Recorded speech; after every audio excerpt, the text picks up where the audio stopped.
の工場では日報を活用はされてますでしょうか？はい、こんにちは、小島淳です。今日はですね、日報をデータ化して会社のですね、収益を上げましょうと。こんな話をですね、していこうかなというふうに思っております。まずね、日報をデータ化する。これね、実際、そんなんでね、会社のね、利益が上がるのと。多分ね、疑問に思われる方結構多いと思うんですよ。で、実はね、僕自身もですね、当時その工場運営をしてた時にですね、実は最初に手掛けたのがですね、実はこの日報のデータ化なんですよ。で、この日報のデータ化をしたことによって、要するに問題点が分かるようになるんですよ。ただね、日報をデータ化しただけじゃもちろんダメですよ。その後、きちんとですね、データを解析する。そういうようなですね、仕組みをやっぱ作らなきゃいけないですね。で、それをやったことによって、実はですね、年間約5000万円のですね、改善効果を生みました。これ、すごくね、と、もしかしたら思うかもしれません。当時ね、僕が所属してたその工場というのは、従業員数がですね、約40名ぐらいです。40名。大体ですね、売上がですね、大体6000万から7000万円ぐらい。これ好きですね、月間ですね。そのぐらいの工場でした。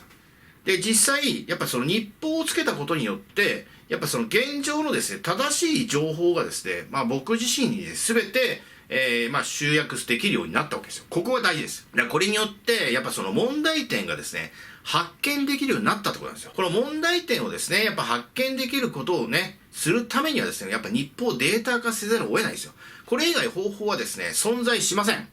はい、ここはね、断言します。でもね、これ残念ながらなんですけども、今ね、中小企業、小規模なですね、工場さんっていうののね、中で、日報がどういう状態かっていうと、約8割がですね、手書きだってるんですよ。手書きのデータですかと。未だにですかと。僕はね、本当に2度聞きましたよ。これね、聞いたのはですね、どこかっていうと、実は経済産業省のですね、出先機関である IoT ラボっていうのが実はあるんですね。そのね、ちょっと担当者の方から実は聞きました。で、なんでかっていうと、そこっていうのは、やっぱりそのデジタル化を目指している会社さんがですね、たまに相談に来られるそうなんですよ。で、相談を聞いてるとですね、やっぱり、っていうところなんですよ。なんていうの、日報をデータ化してない、データ化できてないっていうのがね、未だにですかと。要するにそういう会社さんが多いよと。こういう話からですね、出てきたんですよ。というのはね、これね、経済産業省ってことでですね、ちょっとね、頭に出てくるかもしれませんけれども、今現在ですね、その工場の、要するに DX 化、デジタルトランスフォーメーションというのをですね、非常に推進しているのが実は経済産業省なんですよ。そこの出先機関なんですよ。で、そうすると、例えば、IoT 機器を入れたりですとか、要するに自動機器を入れたりとか、こういうようなことをですね、進めてるわけですよ。ただ、進めるにあたって、最低限のですね、要件っていうんですかね、そういうののものっていうのは実はですね、工場自体がですね、今現在ですね、やっぱデータ化してないと困るわけですよ。日報をデータ化してなければですね、実際ね、その設備投資をした時の回収がどういう計画になるんだとか、ね、例えば IoT 機器入れたっていいですよ。でも IoT 機器入れるってことは、実際これデータ管理をするわけですよ。で、そういうのに慣れてないとですね、入れても無駄なんですよ。めちゃくちゃ効率よくなるんですよ。その IoT 機器とか入れるとね。だけど、それを使いこなせないんですよ。だって普段からね、作業日報すらデータができてない会社がですね、使いこなせるかって言ったら、残念ながら難しいですよね、と。こういう話なんですよ。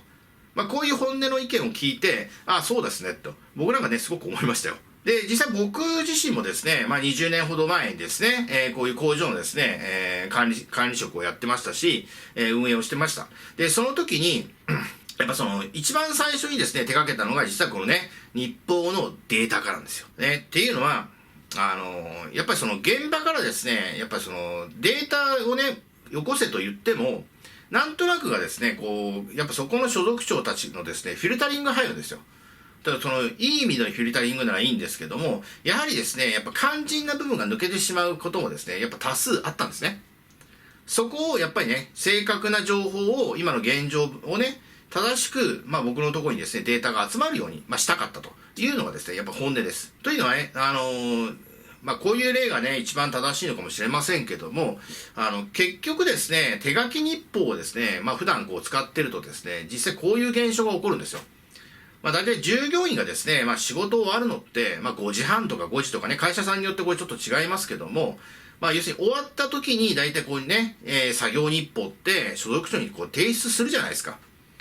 で、実際ね、その所属長自体だって勤務時間終わりなわけですよ。その終わりギリギリにですね、報告書をトンと渡されたって困るわけですよ、本当は。だから、まあこういう行動に多分なるんでしょうけども、まあそういうね、まあ例えばもらった、こういうね、日報を、まあ要するにパーっと見て、まあとりあえず見るだけはね、するんでしょうけど、で、その後見て、まあパンチで穴を開けて、綴り紐通して、表紙をつけて、そこのね、表紙に自分のハンコを確認しましたよってこうハンコをして、そのままですね、段ボール一本なんですよ。実はね、こういうことを実際最初やってたんですよ。で、これをね、見てね、本当にそのデータ見たと。で、実際の日報を見てですね、いろんな判断をしてたかというとですね、まあしてないんですよ。これが現実なんですよ。これなんでかね、こういうことになってるかっていうと、もうこれはね、もう完全に ISO9001 のですね、弊害です。OK だから。これで OK なんですよ。で、ISO9001 のね、こう審査をしてもですね、こういう行動をしてるのがね、OK なんですよ。要するに、ね、作業者がこうね、作業しました。記録しました。で、所属長がですね、反抗して確認しました。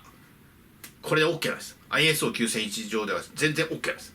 でも、これだとですね、工場の運営上から言ったら、もうペケなんですよ。ダメなんですよ。やっぱそれなりのですね、データ解析をして、その後ですね、実際、じゃあね、生産計画にですね、どういう風に計画を変えるかとか、ね、問題があればですね、その問題箇所をですね、やっぱ修正するとか、まあそういうものに全てこう、つなげなきゃいけないわけじゃないですか。でも、手書き日報でもらいました。じゃあ、こうね、記録を見ました。まあ問題なさそうかな。って言ってポイされたらですね、何もできないんですよ。ね、だからこそ、僕はね、こう進めているのは、やっぱ日報をね、必ずやっぱデータ化してくださいよと。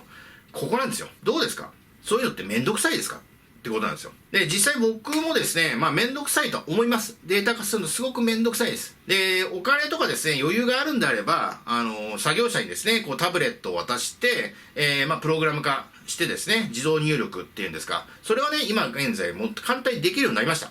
だからそういう方をまずお勧めします。ただ、やっぱ設備投資がですね、かなり必要なんですよ。だから要するに一人一台のタブレットを渡さなきゃいけないから。要するに入力をね、省略化させるために、やっぱね、ログインをさせておかなきゃいけないんですよ。だからそのためにはですね、どちらかというと、そのね、作業者自体で、やっぱりその一つのタブレットをですね、渡す。まあ、スマホでもいいですよ。まあ、そういうようなやり方っていうのが、まあ、僕は未来のですね、日報の付け方だと思ってます。ただね、今現在ですね、手書き日報を作ってる会社さんがですね、いきなりね、タブレットを入れてやり出したらね、いいかっていうと、なかなかそれはね、難しいと思います。だからこそですね、パソコンに、まあ、一個一個入力するしかないんですよ。で、実際僕もね、運営してたその工場も実はそうでした。所属長がですね、1日2時間ぐらいその作業に費やしてました。2時間ですよ。めちゃくちゃ長いですよね。でも僕はそれを強要しました。そのデータがめちゃくちゃ大事だから。会社にとってはめちゃくちゃ大事なデータを扱ってるということをやっぱり認識してもらうために。で、以前はですね、一番最初は本当に残業しながらやってもらってました。でも、いつの間にか残業すらなくなりました。というのは、もう本当にね、人件費が減っていくんですよ。そのデータをですね、解析することによって、まあ、無駄なですね、現場の無駄な状況というのが非常によくわかるようになりました。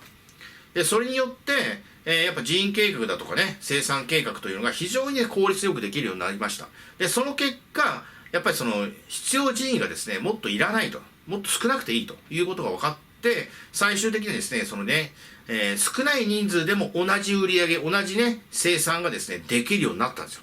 これのおかげで人件費が大幅に下がりました。で、どのくらい下がったかっていうと、一番最初はですね、大体40名ぐらいいたんですよ。工場にね。で、それが、まあ大体30名ぐらい。まあ、マイナス10名ぐらいですね。で、これでまあちょっとね、大体こう、金額とかね、その辺は想像していただきたいんですけども、30名ぐらいで同じ仕事ができるようになった。で、実際なんでかっていうと、やっぱりその、いろんなね、やっぱりその、余裕資料を取りすぎる。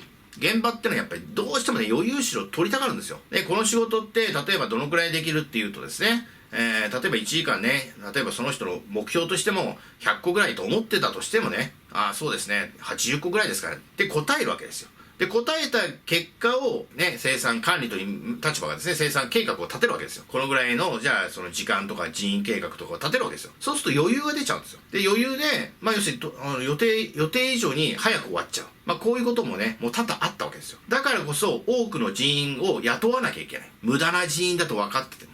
だってその所属長がそう言ってるから。でも早く終わっちゃいました。早上がりになりますと。こういう話になるわけですね。で、早上がりが安くね、その分コスト下がるかっていうと下がらないですからね。通常人を雇ってですね、やっぱその早く帰ってもらっても、別に給料下がるわ、ね、給料下げていいわけじゃないじゃないですか。そんなことないですよね。だって基本固定給ですから。ね、派遣だったらまあ確かにそういうので通じますけど、派遣会社からめちゃくちゃ怒られますよ。何時までの契約じゃないの？そういうことがあるわけですよ。だからやっぱりね、計画通りに物事が進むっていうのが一番やっぱ効率がいいんですね。だからそのためにはやっぱりね、やっぱ日報というデータをですね、やっぱ活用しなきゃいけない。ここがすごく大事なんですよ。めんどくさいで終わらせてはいけない部分になります。だから実際、日報データ化してですね、活用することによって、大きなですね、やっぱね、利益供与っていうのができます。ね、利益を稼ぐことがやっぱできますので、ぜひね、そういうことをですね、やっていただきたいと思います。いかがだったでしょうか？ちょっとね、工場にとってはですね、もしかしたらきつい話かもしれません。でも、これはですね、最終的には間違いなく利益につながりますから、ぜひね、この日本のデータ化というのを僕はね、推進いたします。じゃあ今日のね、動画はですね、これで終わらせていただきます。またね、次回もですね、こんなね、工場のですね、いろはということでお話をさせていただきたいと思いますんで、また、よろしくお願いします。この動画がですね、気に入っていただけましたら、高評価、およびですね、チャンネル登録をよろしくお願いします。またね、違う動画でですね、お会いいたしましょう。バイバイ。